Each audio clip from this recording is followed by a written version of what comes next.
Yeah, listener, and I think the question we got to ask ourselves, is it wrestling or is it us, right? Like when you're younger, kind of engaging in that kind of fantasy is even more appealing, right? Like, and one of the things I noticed about cultures and human beings early on is that there is this wild wrestling culture in Japan, right? New Japan with Antonio Inoki and all of them had crossover with the NWA. Ric Flair would go over there, be their world champion. They bought into the whole territory thing with New Japan.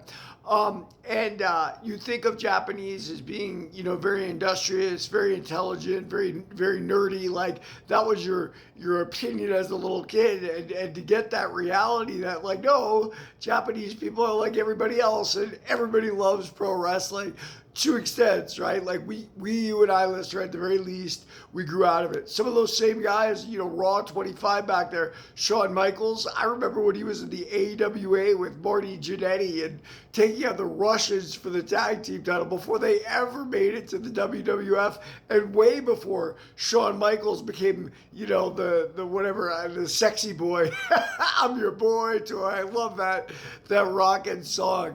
But I think there is definitely something there as far as like this was proto MMA in a sense. Like, if you get into, and I had a friend who actually went the whole distance. Like he became involved in pro wrestling. He became a character, the walking weapon, Ben Peller. And like many wrestlers, he had all kinds of drug problems and alcohol related issues, and he died early. God bless him, rest his soul. But Ben would tell me the inside. They talk about shoot, like what was shoot fighting. We know is something Ken Shamrock did in Japan. Well, shoot fighting professional wrestling is when it's no longer a work or a phony thing. It's something real where you're fighting.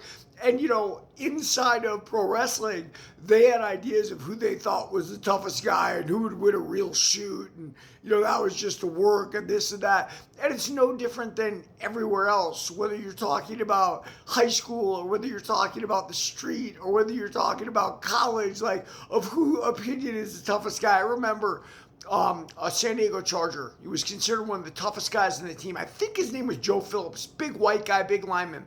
He was down in Mission Beach with the wife of another Charger who, needless to say, I'm sure was unbelievably gorgeous. Well, some San Diego toughs, down in Mission Beach, started doing whatever they were doing, and they beat the living hell out of the toughest guy on the Chargers. And he actually moved teams. I think he went to the Kansas City Chiefs after that. Well, where does this a long way of saying that perception, guys, is not always reality, but people are going to perceive. They're gonna go off what they can touch and see and feel, and mainly feel, right? Like of who's the toughest or who's the best or whatnot. And wrestling gave us that when we were younger. Later, it probably became boxing, and then later on, now it's MMA. That the sport's gone full cycle. But listen, man, to me, they're all absolutely related. I love them, and believe me, that the whole thing still exists in MMA. Oh, who's the toughest guy? Yeah, whatever.